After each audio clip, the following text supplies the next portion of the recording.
Part ke-27. Bel Verita.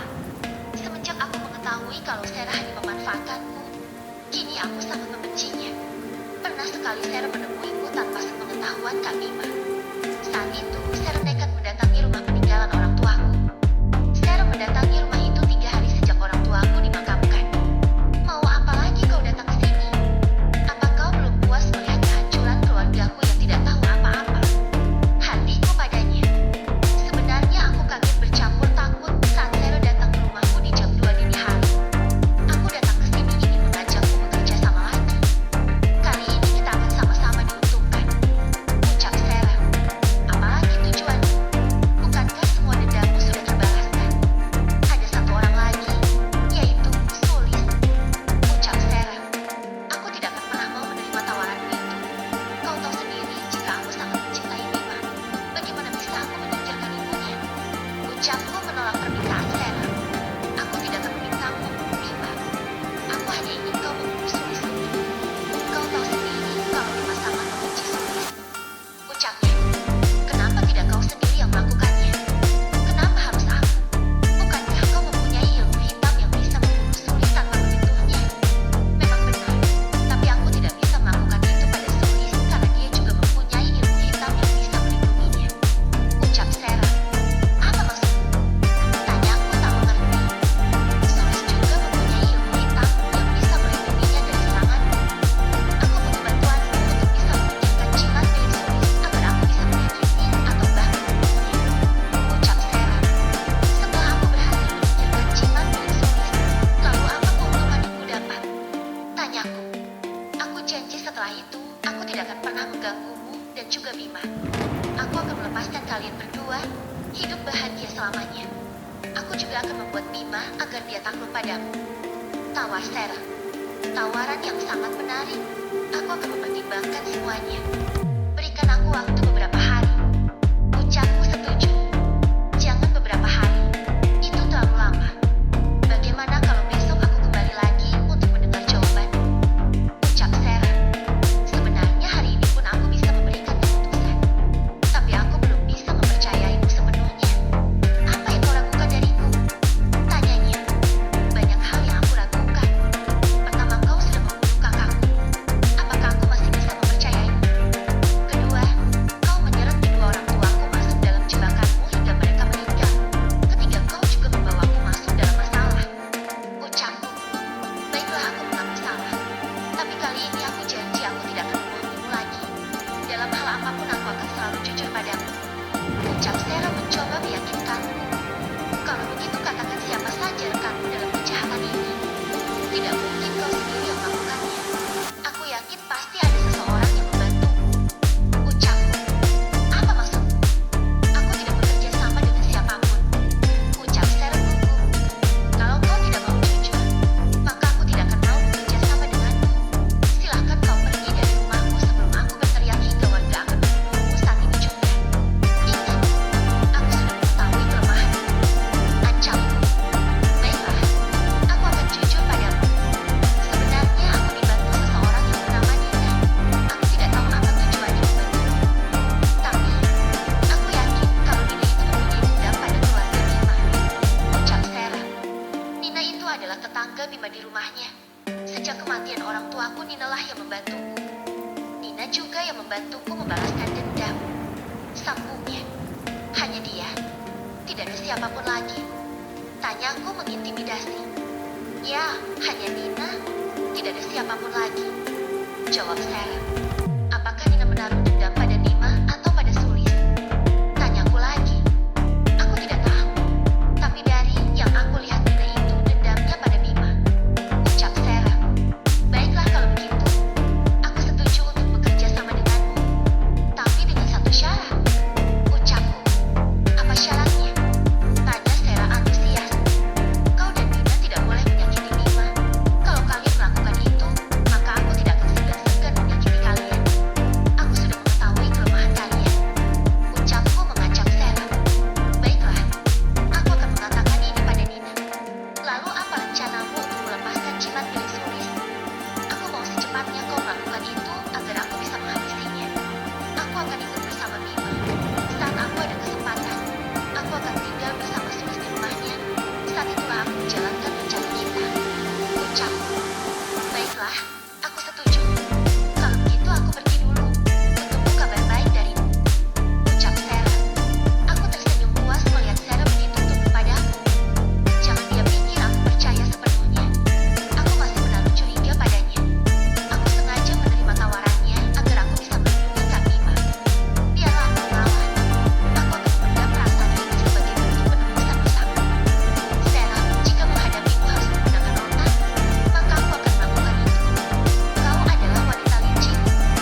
wajah malaikat. Saat di pemakaman, aku melihat Bima sedang berbicara dengan seorang wanita. Siapa lagi kalau bukan Nina? Aku mengenal wanita bernama Nina itu. Saat dulu aku tinggal di rumah Mbak Rati, aku sering bertemu dengan wanita bernama Nina itu. Dulu aku belum mengerti. Nina kerap kali menyebarkan isu tentang rumah Mbak Rati yang terlihat sangat angker. Nina juga sering mengatakan pada warga kalau rumah Mbak Rati mirip seperti rumah hantu karena lampunya selalu mati. Saat itu, aku memang belum mengetahui kebenarannya. Tapi kali ini, aku yang akan turun tangan untuk melindungi Kak Bima dari wanita bernama Nina. Kak Bima tidak akan percaya kalau aku langsung mengatakan kalau Nina itu orang jahat. Sore itu saat Nina mampir ke rumah Kak Bima, aku melihatnya. Aku sengaja bersembunyi di balik gorden dan mendengarkan pembicaraan mereka. Nina benar-benar licik, membawakan makanan untuk Kak Bima. Tapi aku tahu kalau dalam makanan itu ada yang tidak beres. Aku dapat melihat dari senyuman Nina yang terlihat sangat aneh. Entah apa rencananya, entah apa yang dia berikan dalam makanan itu. Yang pasti aku akan menggagalkan rencana busuknya. Kak Bima, aku dan Bi Titi duduk di depan meja makan. Atas permintaan Kak Bima, Bi Titi tidak menyiapkan makan malam. Kak Bima mengatakan kalau hari ini tidak perlu masak karena sudah ada rezeki dari Bu Nina, tetangganya. Tentu saja aku tidak akan tinggal diam. Aku akan melakukan segala cara untuk menggagalkan rencana busuk Nina. Nina memberikan makanan itu pada sore hari. Sebelum waktunya makan malam, aku sudah meminta Bi Titi menyiapkan makanan yang sama seperti makanan yang dibawakan oleh Nina. Walaupun bingung dengan perintahku, tapi Bi Titi tetap menurutinya. Alhasil, kami menikmati makan malam yang dimasak oleh Bi Titi. Tapi, aku memberikan obat tidur pada makanan yang ada dalam piring Kak Bima. Aku sengaja melakukan itu untuk mengetahui apa sebenarnya rencana Nina. Dengan demikian, Kak Bima akan kehilangan kesadarannya. Aku sudah menjelaskan apa rencanaku pada Bi Titi. Aku juga memintanya untuk pura-pura pingsan setelah menyantap makan malam kami. Aku sudah menyediakan senjata untuk berjaga-jaga. Bi Titi juga sudah bersiap dengan pisau dapur yang dia selipkan di dalam bajunya. Sementara aku menyelipkan sebuah pisau lipat yang sebelumnya sudah kusediakan. Kenapa aku tidak membawa Kak Bima ikut dalam masalah ini? Kenapa aku tidak mengatakan yang sebenarnya pada Kak Bima? Tentu saja aku merahasiakan ini darinya. Kak Bima adalah laki-laki tua yang polos. Walaupun usianya sudah menginjak kepala 3, tapi Kak Bima orangnya sangat polos dan terlampau baik. Saat Kak Bima menyekapku, Sarah, dan Sulis, Kak Bima sudah berkali-kali mengancam akan menyakiti Sarah. Tapi apa? Itu hanya sebatas ancaman. Kak Bima tidak berani melakukan apapun untuk menyakiti Sarah. Rian, aku menendang kaki Bi Titi pelan saat mendengar suara dari jendela terbuka. Aku yakin itu Nina. Dia pasti mengira kalau kami semua sudah mati. Aku yakin makanan yang dia berikan itu mengandung racun. Benar dugaanku kalau kalian sudah tepat. Ucapan Nina yang terdengar jelas olehku. Lalu kita apakan mereka? Mereka hanya 3 orang. Kita harus segera menyelesaikan ini. Ucap seseorang yang ikut bersama Nina. Ternyata dia tidak sendiri. Dan laki-laki yang ikut bersamanya memanggilku. Apa itu artinya Nina datang bersama anaknya? Kita harus melakukan kesepakatan awal. Wanita itu, kita bunuh saja dia dan berikan mayatnya pada Mbah Ireng di sumur tua itu. Sementara Bima dan wanita itu, kita harus menjebak mereka. Ucap Nina. Entah siapa yang harus dibunuh dan dijebak. Lagian ibu kenapa harus menjebak mereka? Kenapa ibu tidak mencari bayi orang lain saja? Kenapa harus bayi dari Bima dan wanita itu? Ucap anaknya Nina.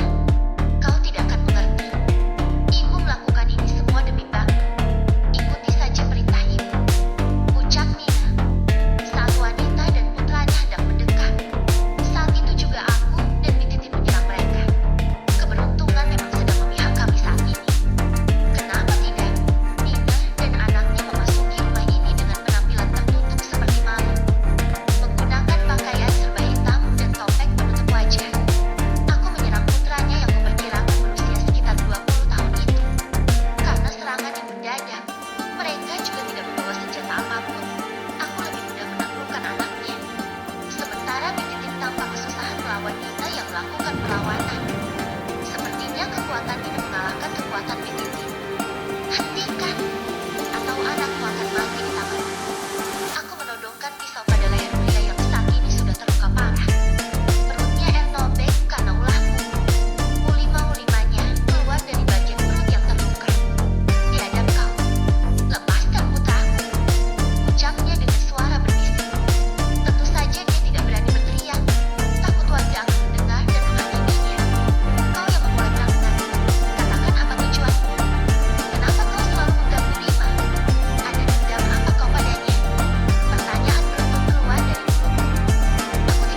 dengan Bima.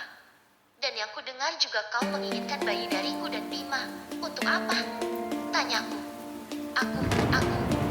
Nina tampak bingung hendak menjawab apa. Sebenarnya aku bisa saja membunuhmu dan juga anakmu sekarang juga. Aku sudah tahu kelemahanmu.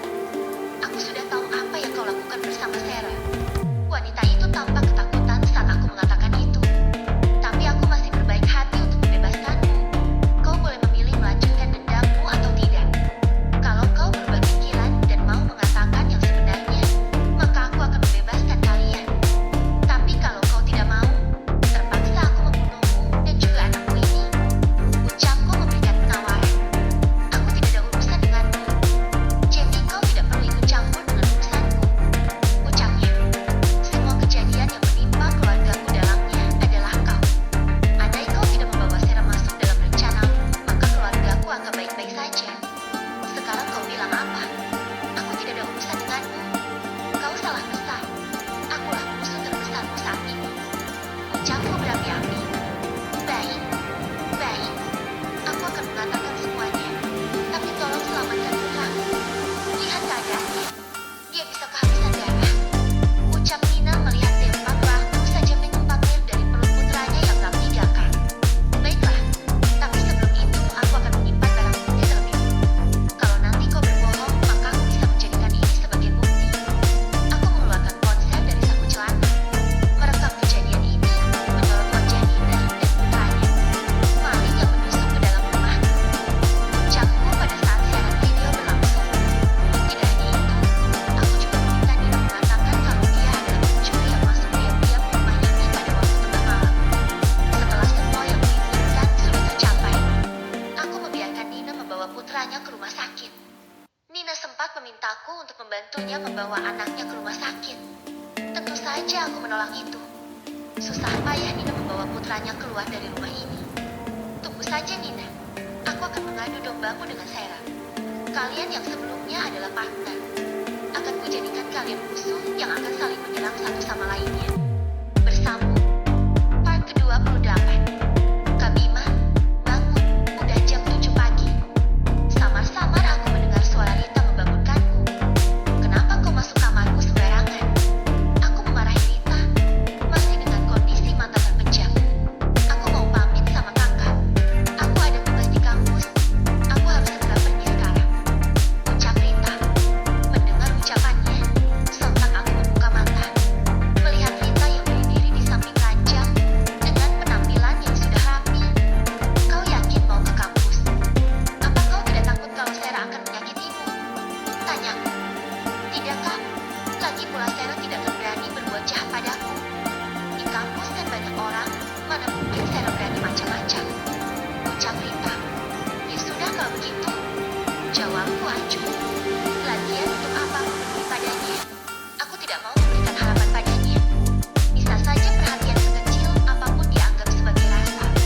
Tanpa menjawab lagi Rita segera meninggalkan kamarku. Hari ini aku akan memulai aktivitas seperti biasa. Menangani pasien yang butuh pertolongan. Aku akan kembali pada rutinitasku yang padat. Sarapannya, Pak. Ucap Titin saat aku baru keluar dari kamar. Sudah rapi dengan kemeja dan juga jas putih. Iya, Mi. Rita sudah pergi. Tanya aku sambil duduk di kursi meja makan. Sudah, Pak. Jawab Titin. Sebenarnya aku merasa ada yang janggal. Aku tidak ingat kejadian apa yang terjadi malam tadi.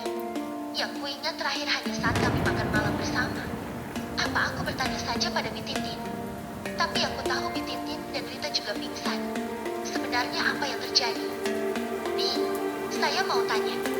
Mi Titin menghentikan aktivitasnya saat mendengar ucapanku. Tanya apa? Pak, dapat kulihat wajahnya seperti ketakutan. Apa terjadi sesuatu?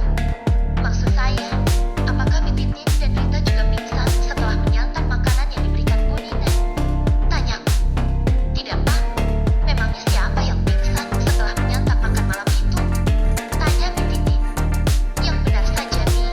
Saya ingat betul kalau saya pingsan setelah menyantap makanan itu.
Ucap perawat itu dengan nafas tersengal-sengal.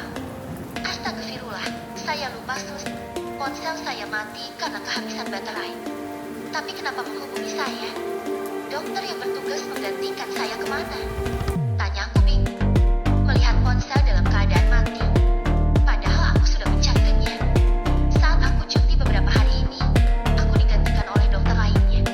Dokter itu sudah kembali ke kota. Jawab perawat itu. Tanpa menjawab lagi, aku mengikuti langkah perawat itu masuk ke dalam ruangan ICU. Kami sudah memberikan pertolongan pertama pada pasien. Dok, ucap perawat itu lagi.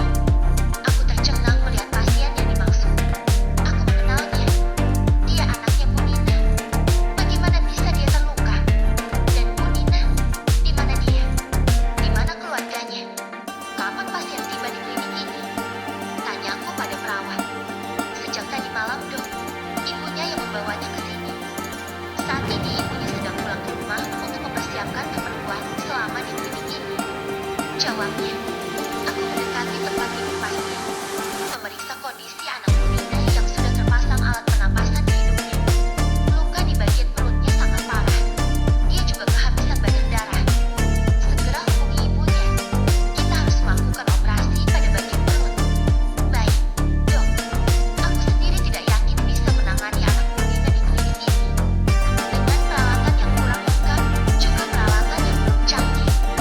Aku harus segera bertemu Bu Nina. Dia harus memberikan izin untuk membawa anaknya ke kota.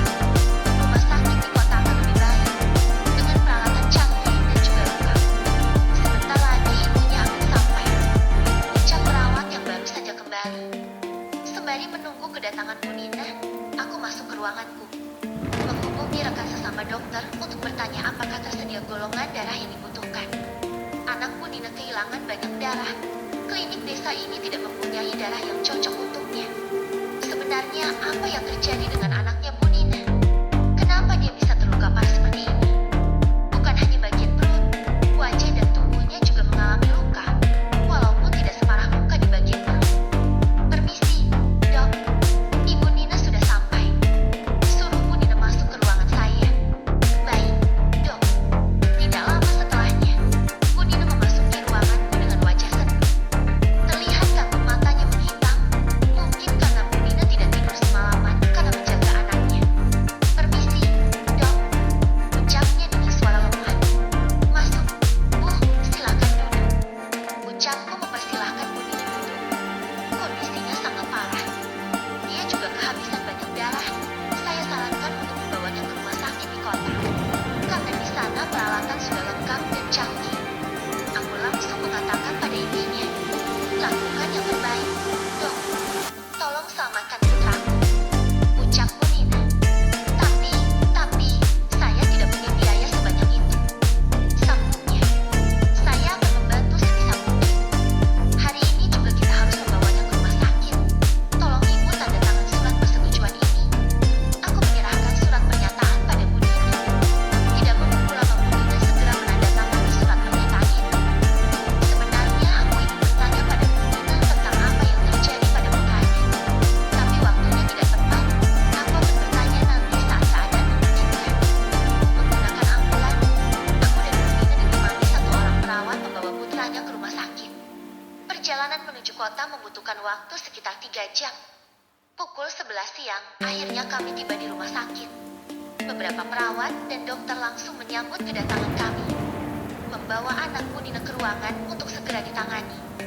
Sebelumnya, aku sudah menghubungi pihak rumah sakit ini. Sabar ya, Bu. Saya janji akan melakukan yang terbaik untuk putra ibu. Doakan semoga operasinya berjalan lancar. Ucapku sebelum memasuki ruang operasi. Aku mohon selamatkan putraku. Hanya kata itulah yang keluar dari mulut Bu Nina. Saya akan berusaha, selebihnya hanya Tuhan yang menentukan. Ucapku. Bu Nina menatapku dengan tatapan tajam. Apa ucapanku salah? 5 jam lamanya aku dan 2 orang dokter rumah sakit ini melakukan operasi pada putranya Bu Nina. Kondisinya benar-benar parah. Luka di bagian perutnya sangat dalam. Terjadi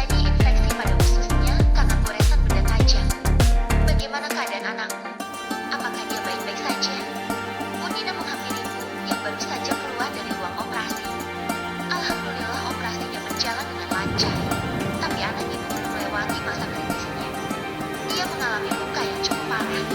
Ucapku menjelaskan, anakku pasti selamat. Dia kuat, dia pasti selamat. Bu Nina mendoktrin dirinya sendiri. Apakah saya boleh bertanya kepada ibu? Tanyaku. Aku masih penasaran dengan apa yang terjadi pada putranya Bu Nina. Ada apa, Dok? Tanya Bu Nina. Sebenarnya apa yang terjadi? Kenapa putra ibu bisa terluka seperti itu? Tanyaku. Dia dihadap penjahat saat di perjalanan. Ucap Bu Nina. Astagfirullah, apa ibu sudah lapor polisi? Saya akan menemani ibu melaporkan kasus ini ke kantor polisi. Ucapku prihatin. Tidak, maksudku tidak perlu. Lagi pula aku tidak punya barang bukti. Ucap Bu Nina. Tidak perlu barang bukti. Ini sudah cukup sebagai barang bukti. Desakku. Tidak perlu, aku bisa menyelesaikan kasus ini. Ucap Bu Nina dan langsung meninggalkanku. Aku tidak mungkin memaksakan kehendak Bu Nina untuk tetap melaporkan kasus ini ke kantor polisi. Berniat untuk melihat kondisi anak Bu Nina yang masih berada di ruangan UGD.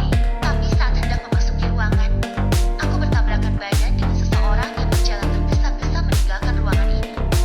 Seorang wanita yang memakai pakaian perawat dan juga menggunakan masker penutup mulut. Maaf, saya tidak sengaja. Ucapku, namun tidak ada jawaban. Wanita yang memakai seragam suster itu terus saja berjalan meninggalkanku tanpa sepatah kata pun. Bersambung. Part ke-29. Hei, tunggu. Barang milikmu terjatuh. Teriakku memanggil wanita yang menggunakan pakaian perawat itu. Bukannya berhenti. Wanita itu justru semakin mempercepat langkahnya setengah berlari. Aku berusaha mengejarnya, menggenggam sebuah cincin yang baru saja terjatuh saat aku dan dirinya bertabrakan tanpa sengaja. Cepat sekali dia. Kenapa dia terlihat sangat mencurigakan? Gumamku sembari memperhatikan cincin yang masih berada di genggamanku. Aku coba berpikir keras, melihat sebuah ukiran nama tertera pada cincin itu. Anjani, aku seperti pernah mendengar nama itu. Tapi di mana? Aku tidak bekerja di rumah sakit ini, jadi aku tidak mengenal perawat itu. Lebih baik cincin ini aku titipkan pada bagian recepsionis saja. Mbak, apakah di rumah sakit ini ada perawat bernama Anjani? Tanyaku pada wanita yang ada di meja resepsionis. Waduh, saya kurang tahu, Dok. Ucap wanita itu. Kalau begitu saya titip ini ya, Mbak. Tadi saya menemukan ini di salah satu ruang rawat pasien. Aku memberikan cincin itu pada pihak resepsionis. Baik, Dok. Nanti kalau ada yang mencari saya akan berikan. Jawabnya sembari menerima cincin itu. Berhubung tugasku sudah selesai di rumah sakit ini, aku akan segera kembali ke desa di mana aku ditugaskan. Namun, baru saja aku pergi meninggalkan meja resepsionis, tanpa sengaja aku melihat Bu Nina menghampiri Mbak yang tadi kutitipkan cincin. Mbak, tadi saya mendengar Dokter Bima menitipkan sebuah cincin pada Mbak. Apa saya boleh melihatnya? Kebetulan saya baru saja kehilangan cincin milik saya. Ucap Bu Nina. Aku bisa mendengar jelas percakapan mereka, karena saat ini aku masih bersembunyi di balik tembok. Benar, Bu, ini cincinnya. Mbak resepsionis memberikan cincin itu pada Bu Nina. Ini milik saya. Mbak, apakah saya boleh membawanya? Tanya Bu Nina. Saat Bu Nina memperhatikan cincin itu, tangannya mengembang kuat. Terlihat kemarahan di wajahnya saat itu. Tapi, Dokter Bima mengatakan kalau pemilik cincin itu adalah seorang perawat. Ucap pihak resepsionis. Dokter Bima mengatakan kalau dia menemukan cincin ini di salah satu ruang perawatan. Itu adalah ruang perawatan putraku. Kemungkinan perawat itu masuk ke dalam ruangan putraku dan dia mencuri cincin ini. Ucap Bu Nina mencoba meyakinkan. Baiklah kalau begitu, ibu boleh membawanya. Ucap pihak resepsionis. Terima kasih. Bu Nina segera meninggalkan meja resepsionis dan berlalu menuju ruangan di mana putranya dirawat. Rasa penasaran membuatku mengikuti Bu Nina. Entah kenapa semenjak Bu Nina menolak untuk melaporkan kasus anaknya yang terluka, aku menjadi curiga padanya. Aku merasa ada sesuatu yang Bu Nina sembunyikan. Bu Nina duduk kursi tunggu yang berada di depan ruangan putranya. Melihat kiri kanan, entah siapa yang dia cari. Setelah memastikan aman, Bu Nina mengeluarkan ponsel dari dalam tasnya. Tampak Bu Nina mengotak-atik ponselnya, lalu menghubungi seseorang. Jangan sekali-kali kau berkhianat. Aku tidak akan pernah memaafkanmu jika kau berani main-main denganku. Ucap Bu Nina pada seseorang yang dia hubungi. Sial, aku tidak bisa mendengar suara lawan bicaranya. Kau jangan berbohong. Katakan padaku apa tujuanmu mendatangi rumah sakit di mana putraku dirawat. Aku sudah menemukan bukti. Kau terlalu bodoh. Kau menjatuhkan barang milikku. Jangan mengelak lagi. Aku sudah memegang barang bukti. Cincinmu terjatuh saat kau terlalu buru-buru meninggalkan rumah sakit ini. Kau kira aku bodoh? Kau mengatakan kalau cincin ini hilang. Tentu saja hilang karena saat ini cincinmu ada di tanganmu. Aku peringatkan kau, Sarah. Jangan pernah bermain-main denganku atau kau akan menerima akibatnya. Ingat siapa yang membantumu selama ini. Setelah mengatakan itu, Bu Nina langsung mengakhiri panggilan secara sepihak. Sarah, apakah Sarah yang dimaksud Bu Nina adalah Sarah yang ku tahu? Lalu ada hubungan apa Bu Nina dengan Sarah? Apakah selama ini Sarah juga mengganggu Bu Nina? Atau jangan-jangan Sarah mengganggu siapa saja orang-orang terdekatmu? Tapi tadi Bu Nina mengatakan ingat siapa yang membantumu selama ini. Apa itu artinya Sarah dan Bu Nina saling mengenal? Tapi tidak mungkin. Orang yang bernama Sarah itu banyak. Jika seandainya Sarah mengenali yang melakukan ini, maka aku harus mencari tahu alasannya. Ini tidak bisa dibiarkan. Aku berpikir selama ini masalah sudah selesai. Tapi ternyata aku salah.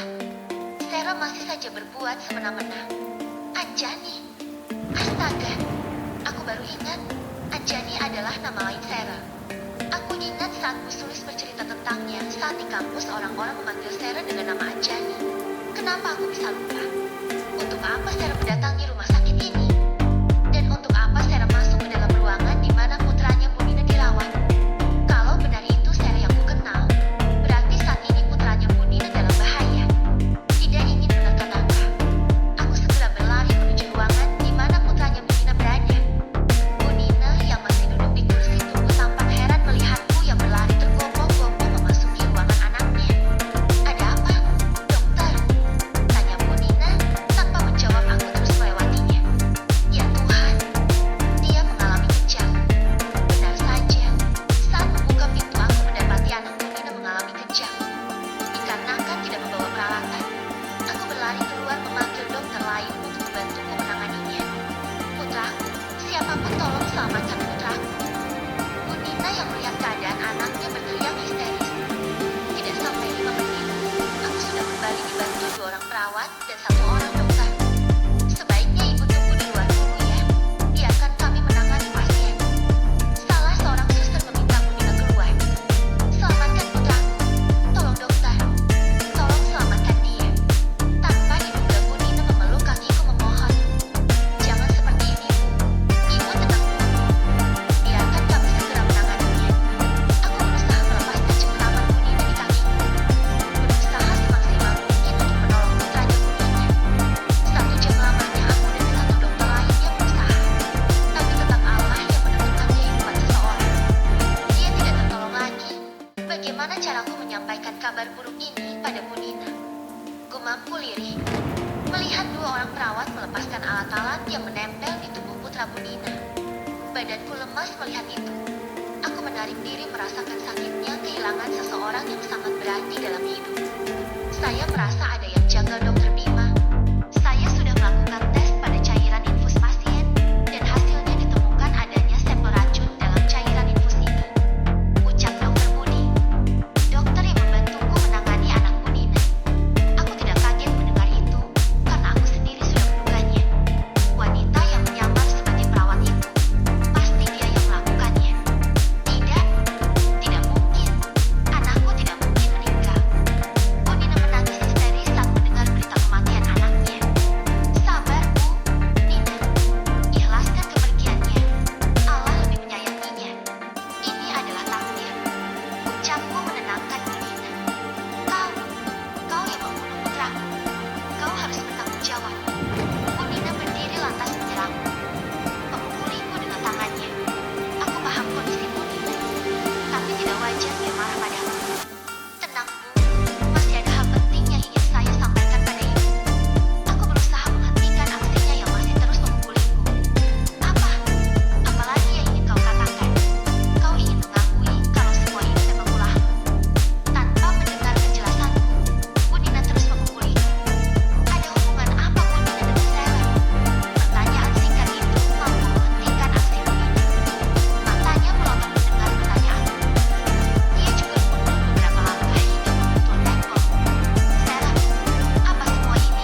Bu Nina tahu, kami menemukan adanya sampel racun di dalam cairan infus putra ibu.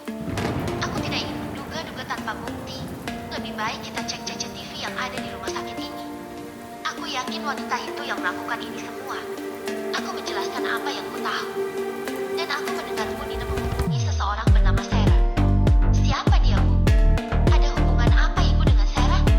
Tanyaku lagi. Yang bernama Sarah bukan hanya satu orang. Sarah yang ku kenal tidak sama dengan Sarah yang kau kenal. Ucap Bu Nina lantas meninggalkanku. Aku mengikuti Bu Nina yang menuju ruang pemantauan CCTV. Dokter Budi dan security sudah berada di ruangan itu. Aku sudah meminta Dokter Budi untuk menyelidiki semuanya. Bagaimana, Pak? Tanyaku pada security yang sedang mencari rekaman di layar monitor. Memang ada yang memasuki ruangan itu, Dok. Tapi seperti yang kita lihat orang itu menggunakan penutup muka hingga tidak ada yang mengenali wajahnya. Jawab security sambil menunjukkan rekaman video di mana wanita itu berjalan menuju ruangan putra Bu Nina. Wanita itu berjalan santai sambil membawa sebuah nampan di tangannya. Tidak ada gerak-gerik yang mencurigakan. Dia hebat memainkan perannya. Apakah tidak ada rekaman lain sebelum ini? Misal saat wanita itu masuk ke dalam rumah sakit. Tanyaku pada security. Tidak ada, Pak. Karena begitu banyak orang yang masuk ke dalam rumah sakit ini. Tidak mungkin kita memeriksanya satu persatu. Menurutku lebih baik kita laporkan saja kasus ini ke kantor polisi. Bagaimana menurut Bu Nina? Ini adalah tindak kriminal yang fatal. Ini juga termasuk pembunuhan berencana. Setidaknya kita sudah mempunyai bukti rekaman CCTV dan juga cincin itu. Ucapku memberi. Tidak perlu. Kau sendiri mengatakan kalau ini adalah takdir. Aku tidak ingin memperpanjang masalah ini. Jawab Bu Nina cepat. Aneh sekali. Kenapa dia tidak mau membawa kasus ini ke jalur hukum? Padahal sebelumnya dia sangat terpukul atas kematian putranya. Tapi kenapa setiap aku memberi saran untuk lapor polisi, dia selalu menolak?